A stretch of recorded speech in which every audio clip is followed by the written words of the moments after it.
Hello दोस्तों, आज हम लोग देखने वाले हैं एक कहानी कृष्णचंद्र की जामुन का पेड़। तो अगर मेरे चैनल में पहली बार आए हैं तो चैनल को like, subscribe and bell icon को प्रेस करें ताकि इस प्रकार का वीडियो और हिंदी साहित्य से संबंधित तमाम प्रकार के वीडियो मिलेंगे आपको। तो चलो बिना देरी किए हुए चलते हैं, है ना। तो रात को बड़े जोर का झक्कड़ चला। सेक्रेटरिएट के लॉन में जामुन का एक पेड़ गिर पड़ा। सवेरे को जब माली ने देखा तो उसे पता चला कि पेड़ के नीचे एक आदमी दबा पड़ा है।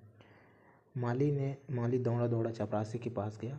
चपरासी दौड़ा दौड़ा क्लर्क के पास गया।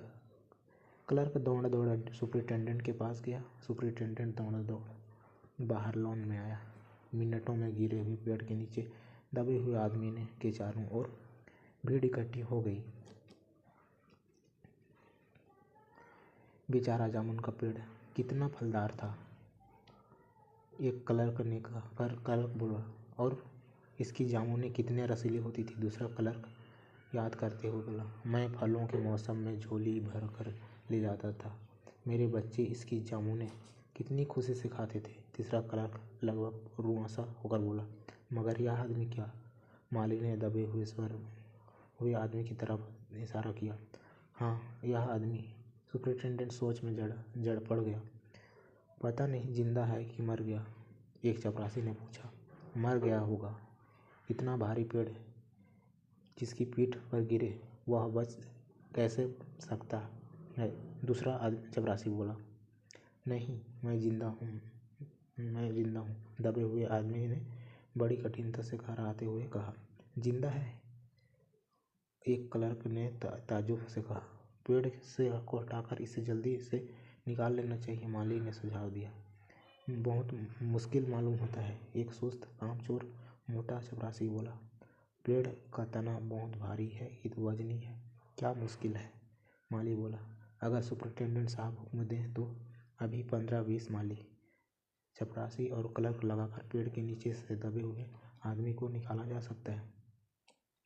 माली ठीक कहता है। बहुत से क्लर्क एक साथ बोल पड़े, लगाओ जोर, हम तैयार हैं। एक साथ बहुत से लोग पेड़ को उठाने को तैयार हो गए। ठहरो, सुपरिटेंडेंट बोला, मैं अंदर सेक्रेटरी से पूछ लूँ। सुपरिटेंडेंट अंदर सेक्रेटरी के पास गया। अंदर सेक्रेटरी डिप्टी सेक्रेटरी के पास गया। डिप्टी सेक्रेटरी जॉइंट सेक्रेटरी के पास गया। जॉइंट सेक्रेटरी चीफ सेक्रेटरी के पास गया। चीफ सेक्रेटरी मिनिस्टर के पास गया। मिनिस्टर ने चीफ सेक्रेटरी से कुछ कहा। चीफ सेक्रेटरी ने जॉइंट सेक्रेटरी से कुछ कहा। जॉइंट सेक्रेटरी ने डिप्टी सेक्रेटरी से कहा। डिप्टी सेक्रेटरी ने अंडर सेक्रेटरी से कहा। फाइल चलती रही। इसी में आधा दिन बीत गया। दोपहर के खाने पर दबे हुए आदमी के चारों ओर बहुत भीड़ हो गई थी। लोग तरह तरह की बातें कर रहे थे। कुछ मनचले क्लर्कों ने समस्या को खुद ही सुलझाना चाहा। वे हुकूमत के फैसले को इंतजार किए बिना पेड़ को अपने आप हटा देने का निश्चय कर रहे थे कि इतने में सुपरिटेंडेंट फाइल लिए भागा है। बोला, हम लोग खुद इस पेड़ को नहीं हटा सकते। हम लोग व्यापार विभाग से संबंधित हैं और यह पेड़ की समस्या है जो कृषि विभाग के दिन है। मैं इस फाइल को अर्जेंट मार्क करके कृषि विभाग भेज रहा हूँ। वहाँ से उत्तर आते ही इस पेड़ को हटा दिया जाएगा। दूसरे दिन कृषि विभाग से उत्तर आया कि पेड़ व्यापार विभाग के लॉन में गिरा है, इसलिए इस पेड़ को हटवाने या न हटवाने की जिम्मेदारी व्यापार विभाग पर पड़ती है। यह उत्तर पढ़कर व्यापार विभाग को गुस्सा आ गया। उन्होंने फौरन लिखा कि पेड़ों को हटाने या न हटवाने की जिम्मेदारी किसी विभाग पर लागू होती है, व्यापार विभाग का इससे कोई संबंध नहीं है। दूसरे दिन ही फाइल चलती रही। शाम को जवाब आ गया। हम इस मामले को हॉर्टिकल्चर डिपार्टमेंट के हवाले कर रहे हैं क्योंकि यह एक फलदार पेड़ का मामला है और हॉर्टिकल्चर डिपार्टमेंट अनाज और खेती बाड़ी के मामलों में फैसला करने का हकदार है। जामुन का पेड़ चूंकि एक फलदार पेड़ है इसलिए यह पेड़ हॉर्टिकल्चर डिपार्टमेंट के अंतर्गत आता है। रात को माली ने दबे हुए आदमी को दाल भात खिलाया, जबकि उसके चारों तरफ पुलिस का पहरा था कि कहीं लोग कानून को अपने हाथ में लेकर पेड़ को खुद से हटवाने की कोशिश न करें। मगर एक पुलिस कांस्टेबल को दया आ गई और उसने माली को दबे हुए आदमी को खाना खिलाने का इजाज़त दे दी। माली ने दबे हुए आदमी से कहा, तुम्हारा फाइल चल रही है, उम्मीद है कल तक फैसला हो जाएगा। दबा हुआ आदमी कुछ नहीं बोला।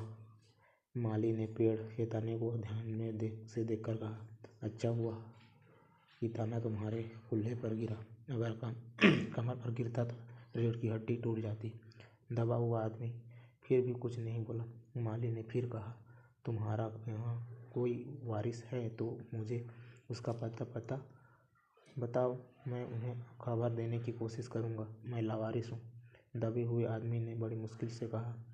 माली खेद प्रकट करता हुआ वहाँ से हट गया। तीसरे दिन हॉर्टिकल्चर डिपार्टमेंट से जवाब आ गया। बड़ा कड़ा जवाब था और व्यंग्यपूर्ण। हॉर्टिकल्चर डिपार्टमेंट का सेक्रेटरी साहित्य प्रेमी आदमी जान पड़ता था। उसने लिखा, आश्चर्य है हम इस समय जब हम पेड़ लगाओ स्कीम ऊंचे स्तर पर चला रहे हैं और हमारे देश में ऐसे सरकारी अफसर मौजूद हैं जो पेड़ों को काटने का सुझाव देते हैं, और वह भी एक फलदार पेड़ को, और वह भी जामुन के पेड़ को, जिसके फल जनता बड़े चाव से खाते हैं। हमारा विभाग किसी हालत में इस फलदार वृक्ष को काटने की इजाज़त नहीं दे सकता। अब क्या किया जाए? इस पर एक मनचले ने कहा, अगर पेड़ काटा नहीं जा सकता तो इस आदमी को ही काट कर निकाल दिया जाए। यह देखिए, उस आदमी ने इशारे किया से बताया, अगर इस आदमी को ठीक बीच में से यानी धड़ से काटा जाए तो आधा आदमी इधर निकल जाएगा, आधा आदमी उधर से बाहर आ जाएगा और पेड़ वहीं का वहीं रहेगा, मगर इस तरह तो मैं मर जाऊंगा। दबे हुए आदमी ने आपत्ति प्रकट करते हुए कहा, यह भी ठीक कहता है। कल एक क्लर्क बोला।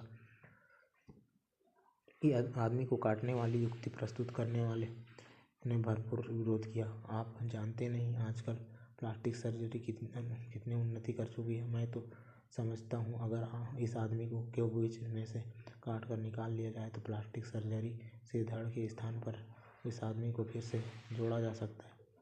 इस बार फाइल को मेडिकल डिपार्टमेंट में भेज दिया गया। मेडिकल डिपार्टमेंट ने फौरन एक्शन लिया और जिस दिन फाइल उनके विभाग में पहुंची उसके दूसरे ही दिन उन्होंने विभाग का सबसे योग्य प्लास्टिक सर्जन छानबीन के लिए भेज दिया गया। सर्जन ने दबे हुए आदमी को अच्छी तरह टटोलकर उसका स्वास्थ्य देखकर खून का दबाव देखा, नाड़ी की गति को परखा, दिल और फेफड़ों की जांच करके रिपोर्ट भेज दी कि इस आदमी का प्लास्टिक ऑपरेशन तो हो सकता है और ऑपरेशन सफल भी होगा, मगर आदमी मर जाएगा। इसलिए यह फैसला भी रद्द कर दिया गया। रात को माली ने दबे हुए आदमी के मुंह में खिचड़ी डालते हुए उसे बताया कि अब मामला ऊपर चला गया है। सुना है कि कल सेक्रेटेरिएट के सारे सेक्रेटरियों की मीटिंग होगी, उसमें तुम्हारा केस रखा जाएगा। उम्मीद है सब काम ठीक हो जाएगा। दबा हुआ आदमी एक हाँ भरकर धीरे से बोला, ये तो माना कि तगाफुल ना करोगे, लेकिन खाक हो जाएंगे हम तुमको खबर होने तक। माली ने अचंभे से मुंह में उंगली दबा ली और चकित भाव से बोला, क्या तुम शायर हो? दबे हुए आदमी ने धीरे से सिर हिला दिया। तीसरे दिन माली ने चपरासी बताया। चपरासी ने हेड क्लर्क को थोड़ी ही देर में सेक्रेटेरिएट ने अफवाह फैल गई कि दबा हुआ आदमी शायर है। बस फिर क्या था, लोगों का झुंड शायर देखने के लिए उमड़ पड़ा। इसकी चर्चा शहर में भी फैल गई और शाम तक गली गली से शायर जमा होने शुरू हो गए। सेक्रेटेरिएट का लॉन भांति भांति के कवियों से भर गया और दबे हुए आदमी के चारों ओर कवि सम्मेलन का सा वातावरण उत्पन्न हो गया। सेक्रेटेरिएट के कई क्लर्क और अंडर सेक्रेटरी तक उन्हें साहित्य और कविता से लगातार रुक गए। कुछ शायर दबे हुए आदमी को अपनी कविताएं और दोहे सुनाने लगे। कई क्लर्क उसको अपनी कविता पर आलोचना करने को मजबूर करने लगे। जब यह पता चला कि दबा हुआ आदमी एक कवि है तो सेक्रेटेरिएट की सब कमेटी ने फैसला किया कि चूंकि यह दबा हुआ आदमी एक कवि है, इसलिए इस फाइल का संबंध ना एग्रीकल्चर डिपार्टमेंट ना हॉर्टिकल्चर डिपार्टमेंट से बल्कि सिर्फ कल्चरल डिपार्टमेंट से है। कल्चरल डिपार्टमेंट से अनुरोध किया गया कि जल्द से जल्द मामले का फैसला करके अभागे कवि को इस फलदार पेड़ से छुटकारा दिलाया जाए। फाइल कल्चरल डिपार्टमेंट के अनेक विभागों से गुजरती हुई साहित्य अकादमी के सेक्रेटरी के पास पहुंची तो बेचारा सेक्रेटरी उसी समय अपनी गाड़ी में सवार होकर सेक्रेटरी पहुंचा और दबे हुए आदमी से इंटरव्यू लेने लगा। तुम कवि हो क्या? उसने पूछा। जी हाँ, दबे हुए आदमी ने जवाब दिया। किस उपनाम से शोभित हो? ओस। ओस क्या? सेक्रेटरी से भी सीखा। क्या तुम वही ओस हो जिसका गद्य संग्रह ओस के फूल अभी हाल ही में प्रकाशित हुआ है? दबे हुए कवि ने हुंकार का सिर हिलाया। क्या तुम हमारी अकादमी के मेंबर हो? सेक्रेटरी ने पूछा। नहीं। आश्चर्य है, सेक्रेटरी जोर से चीखा। इतना बड़ा कवि, ओस के फूल का लेखक और हमारी अकादमी का मेंबर नहीं? उफ, कैसे भूल हो गई हमसे। कितना बड़ा कवि और कैसी अंधेरी गुमनाम में दबा पड़ा है। गुमनामी में नहीं, एक पेड़ के नीचे दबा हूँ। कृपया मुझे इस पेड़ के नीचे से निकालिए, अभी बंदोबस्त करता हूँ। सेक्रेटरी फौरन बोला और फौरन उसने अपने विभाग में रिपोर्ट की। दूसरे दिन सेक्रेटरी भागा भागा कवि के पास आया और बोला, मुबारक हो, मिठाई खिलाओ। हमारी सरकारी साहित्य अकादमी ने तुम्हें अपनी केंद्रीय शाखा का मेंबर चुन लिया है। यह लो चुनाव पत्र, मगर मुझे इस पेड़ के नीचे से निकालो। दबे हुए आदमी ने कराहकर कहा।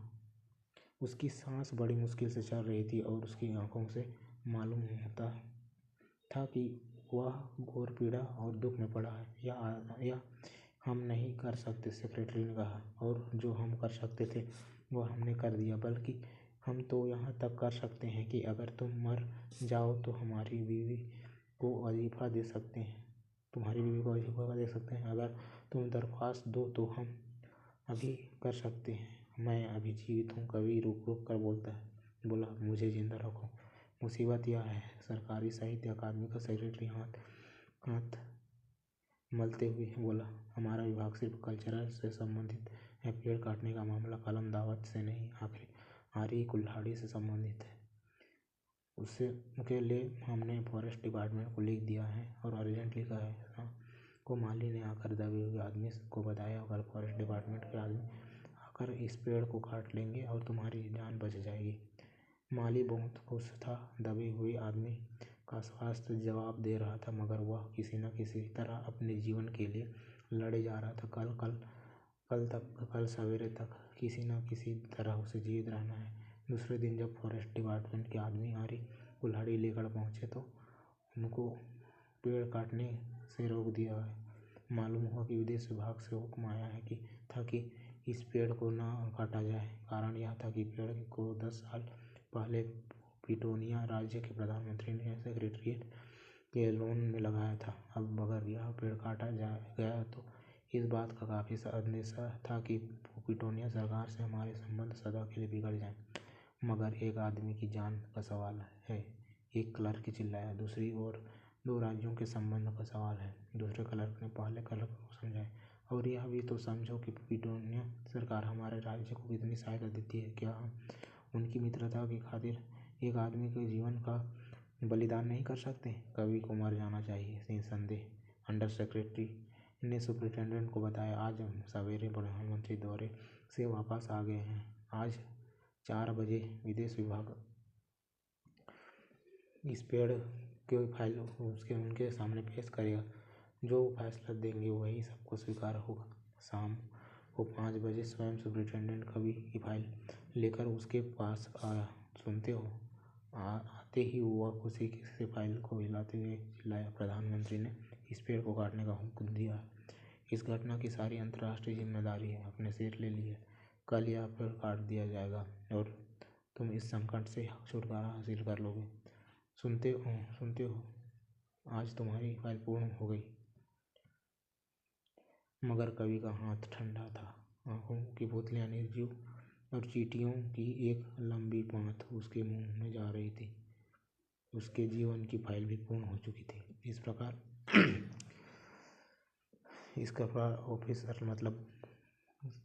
ऑफिस तंत्र को दिखाया गया किस प्रकार से यहाँ पर चलते रहते, फाइल घूमते रहते, भोला राम के जुग की तरह, है ना। तो ये